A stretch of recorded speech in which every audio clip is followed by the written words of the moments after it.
Management quota MLA KTR గారు నిన్న మొన్న అవాకు చవాకులు వెళ్తూ ఉన్నాడు. మనకు తెలంగాణలో ఒకటి అనుకుంటూ ఉంటాం జనరల్గా, పంది బురదలో దొర్లి ఆ బురదను అంటించుకొని బయటికి వచ్చి ఆ బురదను వేరే వాళ్ళకి అంటియాలనే ప్రయత్నం చేస్తుంటుంది.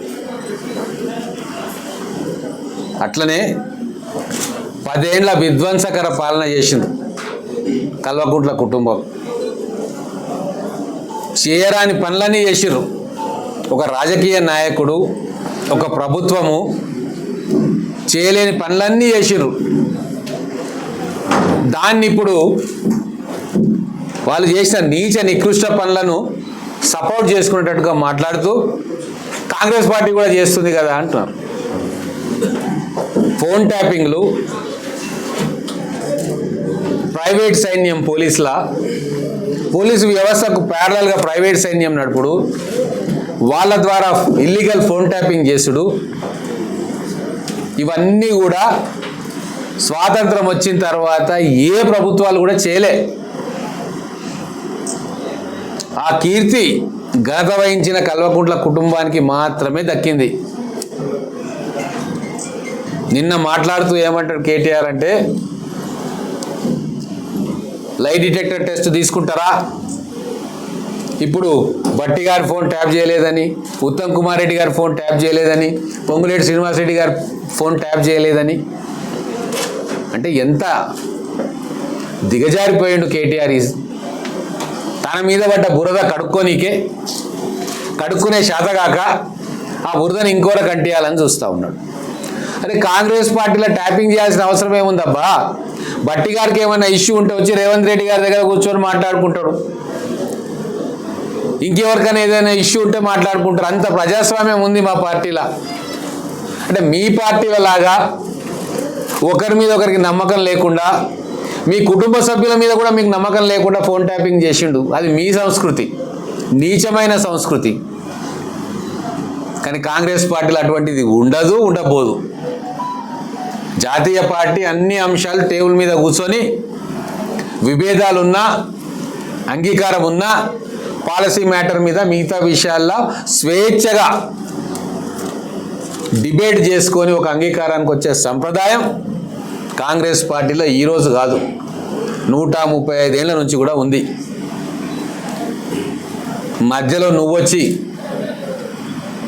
విచిత్రమైన నీచమైన సంస్కృతిని తెలంగాణ రాజకీయాల్లో ప్రవేశపెట్టి ప్రజలందరూ చీచీ తూతూ అని చెప్పి మీ కుటుంబాన్ని తిడుతుంటే తట్టుకోలేక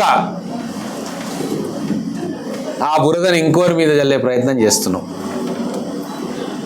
చాలా నీతివంతమైన మాటలు మాట్లాడుతున్నావు. నిన్నమన్నా నేను చాలా సత్యసంధుడిని, ఎవరన్నా ఏమనంటే లీగల్ నోటీసులు ఇస్తా, అందరూ ఆధారాలతోటి మాట్లాడాలి అనుకుంటే చెప్తున్నావు. మరి నువ్వు ఏ ఆధారాలతోటి గౌరవ ముఖ్యమంత్రి గారు ఢిల్లీకి 2500 కోట్లు పంపుతున్నాడు అని చెప్పి ఏ ఆధారంతో మాట్లాడినావు మహాశయ? ఒక ముఖ్యమంత్రి గారి మీద మీరు అవాకులు చెవాకులు అభాండాలు వేసుకుంటూ పోతూ ఉంటావు. కానీ మీరు చేసిన పని, దుర్మార్గపు నీచమైన పనిని బాధితులు పోయి పోలీస్ కంప్లైంట్ చేస్తే అది మీకు తప్పు అనిపిస్తుంది. బాధితులు వేసిరు, వేరే వాళ్ళు కాదు. ఫోన్ ట్యాపింగ్ జరిగింది, ఎంక్వైరీ చెయ్యని. కేటీఆర్ ట్యాప్ చేసిందని ఎవ్వరు అనలే. అనుమానం ఉంది, సిరిసిల్లలో ట్యాపింగ్ జరిగింది, మరి ఎవరికి లాభం జరుగుతుంది? కేటీఆర్కే లాభం జరుగుతుంది. కాబట్టి దీని వెనక ఎవరున్నారు అని కంప్లైంట్ ఇస్తే దానికి గుమ్మడికాయ దొంగ అంటే భుజాలు తడుముకుంటున్నట్టు విచిత్రమైన విన్యాసాలు చేస్తూ ఉన్నావు. ఒకవైపు చెల్లెలు తిహార్ జైల్లో ఉంది, ఇంకోవైపు మీ అందరి మీద ఫోన్ ట్యాపింగ్ అభియోగాలు వస్తూ ఉన్నాయి. ఈరోజు స్పష్టంగా ఒకటే మాట అడుగుతా ఉన్నా,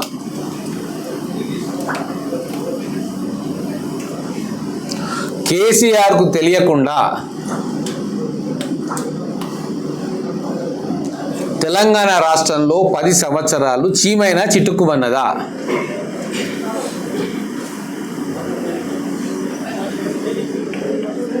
కేసీఆర్కు తెలియకుండా ఏ ఆఫీసర్లైనా ట్రాన్స్ఫర్ అయ్యిందా? కేసీఆర్కు తెలియకుండా పాలసీ డెసిషన్స్లో ఫైల్స్ మూవ్ అయినాయా? ప్రిన్సిపల్ సెక్రటరీల దగ్గరికి, చీఫ్ సెక్రటరీల దగ్గరికి, ఆఖరికి మంత్రుల దగ్గరికి కూడా ఫైల్స్ పోలేదు. కొన్ని వేల ఫైల్స్ డైరెక్ట్గా సీఎం గారి దగ్గరికి పోతే ఆయన సంతకం పెడితే జీవోలేదు. లేదు, వారి పుత్రుడుగా షాడో సీఎంగా మీ అనుమతితోటి అన్నీ జరిగినాయి. ప్రజలందరికీ తెలుసు. లై డిటెక్టర్ అడుగుతున్నావు కదా నువ్వు, నేను అడుగుతున్నా. అమెరికా నుంచి వచ్చినప్పుడు నీ ఆస్తులెన్ని, ఇప్పుడు ఈరోజు నీ ఆస్తులెన్ని? అక్రమ సంపాదన కాకుండా అది నిజమైన సంపాదననా? నువ్వు నిజాయితీగా నీ ఆస్తులు పెరిగినాయా? లై డిటెక్టర్ టెస్ట్ చేసుకుందాం, మేమందరం వస్తాం. మేము కానీ, మా సంపత్ కుమార్ గారు కానీ, మా ఉద్యమకారులు కానీ, కాంగ్రెస్లో ఉన్న నాయకులు కానీ వచ్చి లై డిటెక్టర్ టెస్ట్ చేస్తాం, రండి. నీ మీద వచ్చిన అభియోగాలకు నువ్వు ఆన్సర్ ఇవ్వకుండా బట్టగాల్చి మీద పడేసి ముఖ్యమంత్రి గారిని, కాంగ్రెస్ పార్టీని ఏదో మాట్లాడాలంటే ప్రజలు నవ్వుకుంటా ఉన్నారు. రిమాండ్ రిపోర్ట్ కూడా పబ్లిక్ డొమైన్లోకి వచ్చేసింది. రాధాకృష్ణారావు గారు టాస్క్ ఫోర్స్ ఏదైతే ఇన్ఛార్జ్ ఉండేనో వారు తూచా తప్పకుండా ఎవరు ఆర్డర్స్ ఇచ్చిండ్రు, ఎవరి ఆదేశాలతోటి పనిచేసినాం అనేది చాలా స్పష్టంగా చెప్పిండు. ఇంకా బుకాయించాల్సిన అవసరం లేదు. ఖచ్చితంగా కల్వకుంట్ల ఫ్యామిలీ ఇన్వాల్వ్మెంటు ఫోన్ ట్యాపింగ్లో నేరుగా ఉందన్న విషయం ఈరోజు సిట్ సమర్పించిన, కోర్టుకు సమర్పించిన రిమాండ్ రిపోర్ట్లో చాలా స్పష్టంగా అందరికీ అర్థమవుతుంది. ఇప్పుడు తేలాల్సింది ఒకటే ఉంది. టాస్క్ ఫోర్స్ వెహికల్స్లో మీరు అక్రమంగా సంపాదించి నిలవబెట్టిన డబ్బు ఎన్ని వందల కోట్ల రూపాయలు బీఆర్ఎస్ ఎమ్మెల్యే క్యాండిడేట్లకు మీ ఆదేశాలతోటి పోలీసు వ్యవస్థ ద్వారా చేరవేసిండ్రు. అది పిన్ పాయింట్గా తెలవాలి. మహబూబ్ నగర్కి ఎన్ని వచ్చినాయి, అల్లంపూర్కి ఎన్ని వచ్చినాయి, కొడంగల్కి ఎన్ని పోయినాయి, సిరిసిల్లకి ఎన్ని పోయినాయి, సిద్దిపేటకి ఎన్ని పోయినాయి, గజ్వేల్కి ఎన్ని పోయినాయి, ఇట్లా బీఆర్ఎస్ నాయకులు, ముఖ్య నాయకులు పోటీ చేసిన ప్రతి నియోజకవర్గానికి ప్రభుత్వ మెషినరీని, ప్రభుత్వ వెహికల్స్ని, ప్రభుత్వ అధికారులను వాడుకొని ఎన్ని వందల కోట్లు పోయినాయో తేలాలి. దాని మీద కూడా ఎంక్వైరీ నడుస్తుంది. అది నిజమని తేలిన పక్షంలో మీ అందరి సభ్యత్వాలు, ఇంక్లూడింగ్ మీ నాన్నగారు గతంలో చీఫ్ మినిస్టర్గా పనిచేసిన వ్యక్తి సభ్యత్వం కూడా ఖచ్చితంగా రద్దవుతుంది.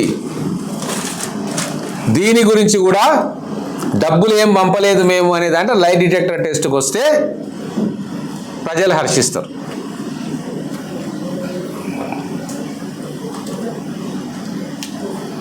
కాబట్టి నిజం మొత్తం రాబోయే రోజుల్లో నిజాయితీ గల పోలీస్ ఆఫీసర్లు అపాయింట్ చేసింది కాంగ్రెస్ ప్రభుత్వం. మా రేవంత్ రెడ్డి గారి మీద ఎవరెవరు ట్యాప్ పెట్టిండ్రు, ఎన్ని సంవత్సరాల నుంచి ట్యాపింగ్ చేసిండ్రు, మా ముఖ్య నాయకుల మీద కాంగ్రెస్ పార్టీ ఢిల్లీ నుంచి ఇక్కడికి వచ్చి ఆర్గనైజేషన్ వ్యవహారాలు చూస్తున్న వాళ్ళ ఫోన్ల మీద, పక్క రాష్ట్రాల్లో ఉన్న నాయకుల మీద ఎవరు ఆదేశిస్తే పెట్టినరు, దానివల్ల మీకు వచ్చిన లాభం ఏంది, ఏ ఏ వర్తకుల మీద, ఏ ఏ జ్యువెలర్స్ మీద, ఏ ఏ రియల్ ఎస్టేట్ వ్యాపారుల మీద ఎవరు ఆదేశిస్తే ఫోన్ ట్యాపింగ్ పెట్టినరు, ఇవన్నీ కూడా త్వరలో బయటకు వస్తాయి. స్పష్టంగా సిబిఐ కూడా అయ్యా మీ కీర్తి హైదరాబాద్లో, తెలంగాణలో కాదు ఢిల్లీలో కూడా మారిపోయిపోతూ ఉంది. సిబిఐ అరెస్ట్ చేసింది కవితను. వాళ్ళ రిపోర్ట్లో కూడా వ్యాపారస్తులను బెదిరించిండ్రు. తెలంగాణలో మా మాట వినకుంటే నువ్వు వ్యాపారం కూడా చేసుకోలేవని బెదిరించిండ్రు అని స్పష్టంగా ఉంది. దాని మీద విచారణ జరుగుతుంది. కాబట్టి ఖచ్చితంగా లోతుగా వెళ్తాం, అన్ని విషయాలను బయటికి తీసి తెలంగాణ ప్రజలకు వివరించే బాధ్యత మా కాంగ్రెస్ ప్రభుత్వం చేస్తుంది.